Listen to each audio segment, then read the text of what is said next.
वेळ होती जेव्हा आपण भारतीय सिनेमे जरी बघितले आणि ते सेनेवरती आधारित असतील तर त्यामध्ये पुरुषच आपल्याला दिसायचे, त्यामध्ये महिला आपल्याला दिसत नव्हत्या. आणि एक म्हण सुद्धा अशी असायची की कुठे महिलांना बॉर्डरवरती लढायला जायचंय. मात्र आज आपण जर बघितलं तर हे चित्र अगदी बदलताना दिसतंय.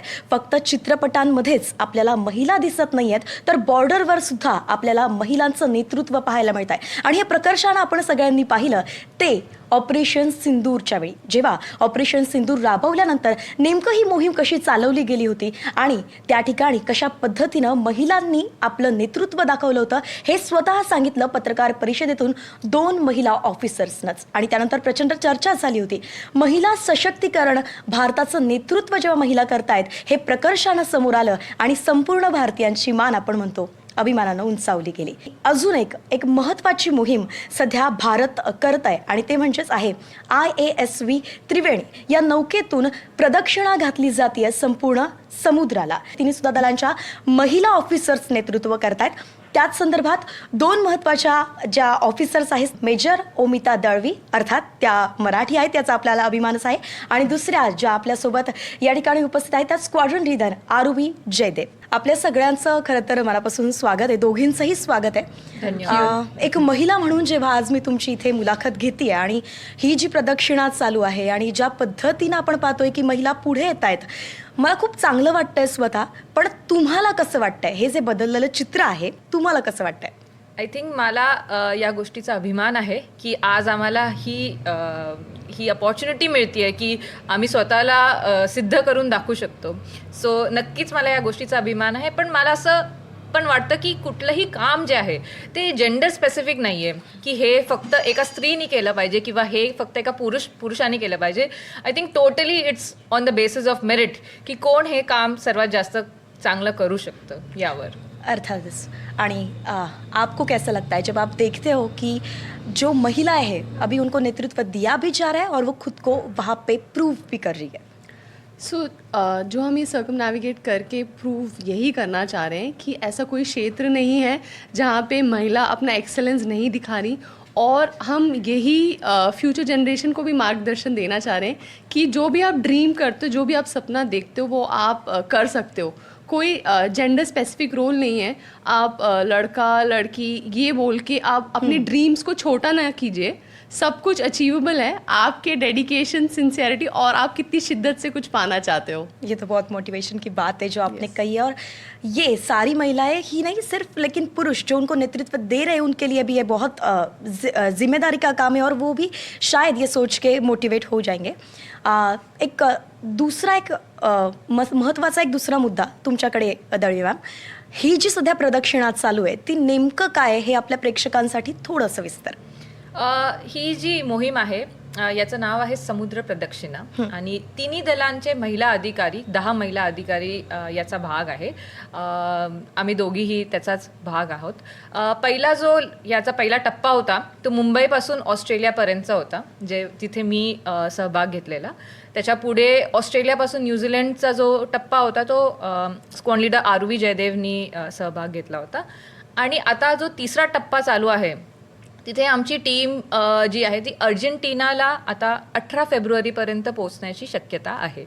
आणि हा सर्वात जास्त कठीण टप्पा आहे कारण एक ड्रेक्स पॅसेज जो आहे तो आम्हाला क्रॉस करावा लागणार आहे अर्जेंटिनाला पोहोचण्यासाठी. And ड्रेक्स passage is a confluence of 3 oceans. So जेव्हा 3 महासागर एकत्र येतील तेव्हा जी काही गडबड आणि गोंधळ असेल तो आमच्यासाठी आय थिंक ती आमची परीक्षा असेल. आमच्या सेलिंग स्किल्सची परीक्षा, आमच्या नॅव्हिगेशन स्किल्सची परीक्षा असेल. So very difficult and most treacherous leg असं म्हणू शकतो आपण याला. हे पार एकदा आम्ही केलं तर आम्ही 4थ्या टप्प्यावर जाऊ, तो केपटाऊनपर्यंत आहे. आणि मग केपटाऊनपासून परत मुंबईला मे 2026 पर्यंत हे एक्सपेडिशन समाप्त होईल. 11 सप्टेंबरला सुरू झालेली ही मोहीम आहे आणि आय थिंक आतापर्यंत आमची पूर्ण जी टीम आहे I think we are really going strong. Okay, but what is the motive behind this? There are a lot of messages that we are planning to spread. One is women empowerment, and the boat that we are sailing, Indian Army sailing vessel Triveni. Okay. It is made in Pondicherry. It is also part of a Make in India project. and Atmanirbhar Bharat, and as you mentioned, Operation Sindoor. Yeah. Operation Sindoor is all hard skills of the Indian forces that we extend. But what we are doing is soft skill. We are not using any weapon or anything. But this is also part of kind of diplomacy. So all the countries that we are going as peaceful soldiers, extending a hand of cooperation. Okay. So when we are going to Australia, New Zealand, Argentina, and Cape Town, their respective defense forces also come and meet us. We have interaction. So all these are soft skill diplomacy that we would say. जब ये जो आपकी प्रदक्षिणा ये चल रही है और दिस इज अ रिअली मोटिवेटिंग मोहीम जो हम बोल सकते पण यामध्ये आपण पाहिलं तळवी मॅम की फक्त ज्या 10 अधिकाऱ्यांना नेतृत्व देण्यात आलंय त्यातून बऱ्यापैकी 4 ते 5 या मराठी महिला आहेत आणि त्या संदर्भात तुम्हाला कसं 3 वाटतं आहेत. की तीन महिला आहेत तर 10 पैकी 3 हा एक मॅक्झिमम आपण म्हणू शकतो बऱ्यापैकी चांगला आकडा आहे आणि महाराष्ट्रातून असं नेतृत्व पुढे जात आहे कसं वाटतंय सो जी आमच्या मोहिमेची लीडर आहे लेफ्टनंट कर्नल अनुजा वरुडकर ती स्वतः मराठी आहे हां. So she is definitely leading all the 3 services त्यानंतर मी स्वतः आणि अजून मेजर प्राजक्ता निकम ही पण याचा भाग आहे सो आय थिंक की ऑफकोर्स अभिमान आहे मला या गोष्टीचा की एवढं पार्टिसिपेशन आहे but it is also integration of all the states सगळे जे आहेत ते वेगळ्या वेगळ्या ठिकाणी भारतापासून वेगळ्या वेगळ्या कोण्यापासून आलेले आहेत म्हणजे नॉर्थपासून साऊथपर्यंत ईस्टपासून वेस्टपर्यंत आमच्याकडे सगळे ऑफिसर्स आहेत जे भारताला रेप्रेझेंट करतात आणि भारताच्या बेसिकली युनिटीला रेप्रेझेंट करतात and not just representing India but आपल्या सर्व्हिसेसची पण युनिटी रेप्रेझेंट करतात जसं की मॅम टेक्निकल ऑफिसर आहे ते ट्रेनर एअरक्राफ्ट्स एअरफोर्समध्ये हँडल करतात आमच्याकडे एक सुकोई पायलट सुकोई एअरक्राफ्ट हँडल करणारी पण एक ऑफिसर आहे इंजिनियर्समधून ऑफिसर आहे सिग्नल्समधून मी आहे सो जे वेगळे वेगळे क्षेत्र तुम्ही विचार करू शकता कम्युनिकेशन मेकॅनिकल लॉजिस्टिक्स अकाउंट्स हे सगळे या टीमचा भाग आहे सो ओव्हरऑल आय थिंक पूर्ण टीमच is showcasing unity and national integration to promote not just of India but the Indian Armed Forces I as think well. we are all women tri-services, matlab Army, Air Force, Navy, and we are from all parts of the country. Okay. So I think we get a lot of different experience and exposure to this team. So that's how we work together. Yeah, and the best part is we get to learn different things. Army एका वेगळ्या पद्धतीने काम करते navy एका वेगळ्या पद्धतीने काम करते आणि एअरफोर्स एका वेगळ्या पद्धतीने काम करते so we don't just have best of 2 worlds we have best of 3 worlds so I think all in all it's a win win case for us अर्थातच म्हणजे तिन्ही फोर्स एकत्र येत आहेत तुम्हाला सगळं जाणून घ्यायला एकमेकांना समजून घ्यायला आणि तेवढंच पद्धतीनं पुढे सुद्धा ते कामी येणारच आहे की एकमेकाच्या स्किल्स काय आहेत आणि कोण कशात माहिर आहे हे जाणून घेण्यासाठी बट जैसे हम बात कर रहे हैं कि आपको बहुत एक्सपीरियंस भी आ रहा है तीनों फोर्सेस साथ में काम करिए और सब महिलाएं हैं ये जो आप बात कर रहे थे ये हाईलाइटेड पॉइंट इसलिए है क्योंकि आपने कहा कि अभी हमको बहुत सीखने को मिल रहा है लेकिन एक समय था जब लेडीज़ को या फिर विमेन को ऐसा देखा नहीं जाता था और आज आप खुद उनका प्रतिनिधित्व कर रही है सो आपका ये जर्नी जो थी वो कैसी थी और अभी आपको कैसा लग रहा है जब आप ये सब लीडर कर रहे हो तो बेसिकली इंडिया हिस्ट्री से मैरिटाइम हिस्ट्री काफ़ी स्ट्रॉन्ग है जी। बट कभी भी उस नरेशन में आप एक महिला का रोल नहीं देखोगे तो इस एक्सपीडिशन के इसके थ्रू हम हिस्ट्री में वुमन का रोल दर्जाना मतलब उसको एकदम एक point of remembrance historical event type करना चाहते हैं ताकि इट इज़ नेवर सेड कि woman never achieved such big things in life milestones. So definitely this is one stepping stone. Even maritime history होने के बाद भी नहीं है हम इंडिया में इससे सेलिंग एनकरेज करना चाह रहे हैं जी क्योंकि after having so much of water end peninsula है एक तब भी आप इतना सेलिंग नहीं देखोगे तो हम अपने नारी शक्ति के साथ सेलिंग और ये जो जेंडर स्टीरियोटाइप है ये सब ब्रेक करना चाहते हैं और आपकी खुद की जर्नी कैसे रही है यहाँ तक मेरा की? पर्सनल जर्नी ओके, तो जब हम स्टार्टिंग में 2022 में आए, हमें कोई आइडिया नहीं था सेलिंग क्या होता है। अच्छा। तो हम 40 लोग थे जो सिलेक्शन ट्रायल के लिए आए, और अभी हम 10 लोग हैं। तो इस पे काफ़ी ट्रेनिंग भी शामिल है बिफोर दिस मेन एक्सपीडिशन। ऐसे लग रहा होगा कि बस एक्सपीडिशन ही तो कर रहे हैं, बट इसके पीछे बहुत हार्ड वर्क, ट्रेनिंग, वैसे हमारी इनिशियल में भी काफ़ी मिलिट्री ट्रेनिंग होती है 1-1.5 साल की, जहाँ पे बहुत ज़्यादा फिजिकल फिटनेस, हमें अपने स्ट्रेंथ ट्रेनिंग, हमारे रेस्पेक्टिव कोर और सर्विसेज के बारे में भी एजुकेशन दिया जाता है। तो पोस्ट दैट जब हम सेलिंग के लिए आए तो it was a similar routine कि हमारा मेंटल, फिजिकल, और हमें नई नई नेविगेशन, मेट्रोलॉजी और बाकी जो स्किल सेट चाहिए वो सिखाई गई। तो एज ए इंडिविजुअल मेरी ग्रोथ हुई है इसमें। अच्छा। क्योंकि मुझे एयरफोर्स में इतना कोर नेविगेशन की रिक्वायरमेंट नहीं थी।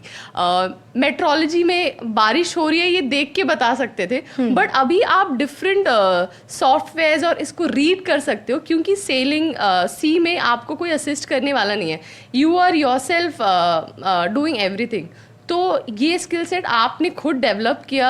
So these are all new things, और वो सेलिंग के माध्यम से और इस एक्सपीडिशन के कारण से मुझे प्राप्त हुई। तो एंड इतना ऑलमोस्ट अभी after my Australia New Zealand leg Maine almost 15,000 nautical माइल सेल कर लिया। तो उससे मेरी अपनी क्षमता has also improved, my patience have improved. आप इतने दिन अकेले पानी में रहते हो, तो आप रिसोर्सेज यूज़ करना, जो लिमिटेड रिसोर्स यूज़ करना होता है, आपके इनोवेशंस बढ़ जाते हैं। बेसिकली कोई एक चीज़ होता है जो आपको चाहिए इमरजेंसी में, बट वो नहीं होता, तो आप 10 और चीज़ उठा के लाते हो उसको सॉल्व करने के लिए। तो आई थिंक ये सब, आई थिंक स्किल सेट मेरे पूरे लाइफ टाइम के लिए I have added to my core memories.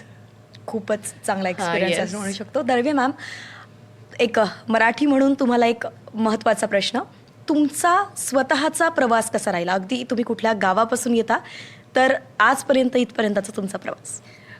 So basically मी पुण्याचीच आहे. बरं. आणि माझं पूर्ण शिक्षण आणि सगळं मी पुण्यातच केलं आहे. So born brought up proper type पुण्यामध्ये आहे. ट्रेनिंगसाठी ऑफकोर्स मी चेन्नईमध्ये गेले होते मिलिटरी ट्रेनिंगसाठी, आणि त्याच्यानंतर वेगळ्या वेगळ्या ठिकाणी भारतात माझी पोस्टिंग झाली होती. बट हा जो प्रवास आहे हा डेफिनेटली माझ्यासाठी एक ओव्हरऑल सेल्फ ग्रूमिंग प्रवास आहे. ह्याच्यामध्ये मी खूप गोष्टी शिकली आहे. बेसिकली टीमवर्क, कमराडरी, ड्युटी, या सगळ्या गोष्टी शिकली आहेत. ते तर आहेच, मिलिटरी बेसिक्स तर आहेच जे मी अजून रिफाईन केलेत.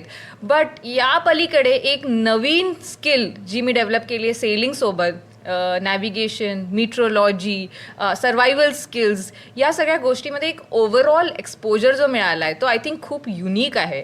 अँड ऑफकोर्स जो आम्ही पाण्यात टाईम स्पेंड करतो, जिथे अगदी कोणीच दिसत नाही चारी दिशामध्ये, तो जो एक्सपिरियन्स आहे तो डेफिनेटली आय थिंक खूपच युनिक आहे. तिथे म्हणजे बेसिक जर तुम्हाला उभं जरी राहायचं असेल बोटवरती, ते तुम्ही 3 गोष्टींना पकडून करता, कारण इतकी अनस्टेबल असते बोट.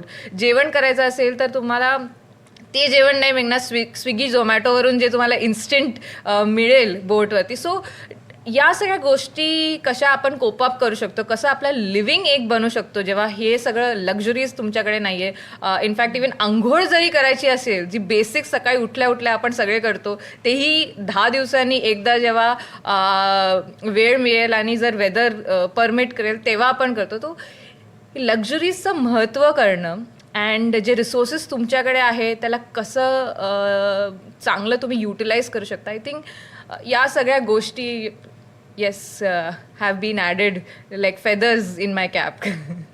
एक महत्त्वाचा मुद्दा की अनेक तरुणींना आता समजा आपण बघतोय की ऑपरेशन सिंधूर नंतर किंवा तुम्हाला तुमच्यासारख्या नेतृत्वाला बघून एअरफोर्स असेल, आर्मी असेल, यात यावंसं वाटतं. पण तुम्ही काय सल्ला द्याल की त्यांनी कशी सुरुवात केली पाहिजे? उन्होंने कैसा स्टार्ट करना चाहिए अगर उनको एयरफोर्स में आना है तो? ओके, एयरफोर्स में आना है तो आई थिंक आजकल काफ़ी इंफॉर्मेशन अवेलेबल है, तो जो भी फ्यूचर जनरेशन जो चाहते हैं, प्लीज़ बी इंक्विजिटिव। न्यूज़पेपर्स में फ्रीक्वेंट एडवर्टाइजमेंट्स आते हैं, हाँ. और एयरफोर्स का अपना ही वो है www.career.if.in, आप उस पर लॉग इन करोगे तो भी यू विल फाइंड कि नेक्स्ट आप कब अप्लाई कर सकते हो। मैं टेक्निकल ऑफिसर हूँ एयरफोर्स में, तो मैं अपना पाथ बताती हूँ। मैंने एफकैट एग्ज़ाम अप्लाई किया था, और टेक्निकल फिर एसएसबी होता है। एसएसबी क्लियर करने के बाद आपको एक इंजीनियरिंग नॉलेज टेस्ट भी होता है, छोटा सा EKT। ये सब आप पार कर लोगे, देन फिर आपका मेडिकल होगा। और टेक्निकल ऑफिसर्स को 1.5 years ट्रेनिंग होती है। 6 months आप एकेडमी, एयरफोर्स एकेडमी हैदराबाद में अपनी ट्रेनिंग करते हो, फिर 1 साल आप बैंगलोर में एयरफोर्स टेक्निकल कॉलेज में ट्रेन करते हो। फिर आपके मेरिट बेसिस में आपको अपने सिस्टम्स दिए जाते हैं, फिर आप उस सिस्टम के लिए पर से ट्रेन होते हो, तो फिर आप डिफरेंट पोस्टिंग्स में जा सकते हो। बट एयरफोर्स में और भी ब्रांचेस हैं, जैसे फ्लाइंग ब्रांच है, ग्राउंड ड्यूटी ब्रांचेस है। इनके अलग अलग क्राइटेरियाज हैं, फिजिकल पैरामीटर्स अलग हैं, एजुकेशन क्वालिफिकेशन, इसका डिटेल आपको ऑनलाइन इजीली अवेलेबल है। तो जो सो भी फ्यूचर जनरेशन हमें देख रही है और मोटिवेट हो रही है, और फौज और हमारे जैसे सेलिंग और अदर एडवेंचर एक्टिविटीज़ करना चाहते हैं, डेफिनेटली एक्सप्लोर एक बहुत ही अच्छा माध्यम है। आप एक देश की सेवा भी कर रहे हो और आप अपना पैशन भी फॉलो कर सकते हो। दळवी मॅम, जर मराठी मुलींना डिफेन्समध्ये यायचं आहे तर तुमचा काय सल्ला असेल? सो माझा सल्ला मी माझ्याच स्टोरीमधून सांगण्याची इच्छा ठेवते की मी NCC कॅडेट आहे. अच्छा. टू महाराष्ट्र बटालियनमधून मी NCC केली, आणि प्रजासत्ताक दिन 2013मध्ये मी भाग घेतला होता ॲज NCC कॅडेट. त्याच्यानंतर व्हिएटनामला पण गेले होते. So I think that is the stepping stone, first stepping stone, की NCCमधूनही तुम्ही येऊ शकता. डायरेक्ट एंट्री जर तुम्हाला आर्मी जॉईन करायचं असेल. अँड NCC जॉईन केल्याचा फायदा हा आहे की तुम्हाला बेसिक मिलिटरी ट्रेनिंगचा थोडासा एक ट्रेलर दिसून जातो. पिक्चरच्या आधी जो ट्रेलर आहे तो NCC म्हणू शकता. सो ती एक एंट्री आहे. त्याच्याशिवाय UPSC जे आहे वर्षाच्या सुरुवातीला एक कॅलेंडर रिलीज करते की कुठले कुठले त्यांची परीक्षा आहे. त्याच्यामध्ये CDSची एक्झामचे डेट्स असतात, तर ते सगळे बघू शकतात आणि प्लॅन करू शकतात की मी या परीक्षेची तयारी कशी करू शकते. एफकॅटची एक्झाम देखील आहे एअरफोर्स जॉईन करण्यासाठी, आणि नेव्हीची पण एक्झाम आहे जॉईन करण्यासाठी. तिन्ही दलांचे 3 डिफरंट वेबसाईट्स आहेत, join Indian army, career air force and join Indian navy. So हे ओपन सोर्स अवेलेबल आहे. सो जे सगळे इच्छुक आहेत आणि जे सगळ्यांना असं वाटतं की हो मी हा युनिफॉर्म घालू शकते and I can take up this duty and honour, then I think की त्यांनी अजून स्वतःची आधी याच्याबद्दल वाचून तयारी करून and then just go for it. अर्थातच तुम्ही जो सल्ला दिला आहे, तुम्ही जी प्रोसेस सांगितलेली आहे ती महत्त्वाची ठरणार आहे सगळ्याच मुलींसाठी, कारण की ग्रामीण भागातून ज्या येतात त्यांना बऱ्यापैकी नाही कळत, इतक्या त्या अवेअर नसतात. पण आता जर ही मुलाखत बघितल्यानंतर त्यांना स्टेप्स कळाल्या आणि आधीच कशी तयारी करायची आहे, तर हे त्यांच्यासाठी अत्यंत महत्त्वाचं असणार आहे. दळवी मॅम, जयदेव मॅम, तुम्ही वेळात वेळ काढून NDTV मराठीला ही मुलाखत दिली आहे. तुम्ही नेमकं तुमचे विचार मांडलेत आणि एक दिशा सगळ्या महिलांना पुढच्या दिलेली आहे, त्यासाठी खूप खूप धन्यवाद. आणि गणतंत्र दिवस, प्रजासत्ताक दिनाच्या तुमच्या दोघींनाही शुभेच्छा. अशाच पद्धतीनं तुम्ही भारताची मान उंचावत राहावं ही सुद्धा अपेक्षा व्यक्त करतोय. आणि दुसरी गोष्ट, तुमचा जो शेवटचा टप्पा आहे या प्रदक्षिणेचा, मोहिमेचा, तो सुद्धा यशस्वी पार हो. आम्ही त्याची सुद्धा प्रत्येक अपडेट घेत राहू. Thank you. Thank you so much. Very much. Thank you.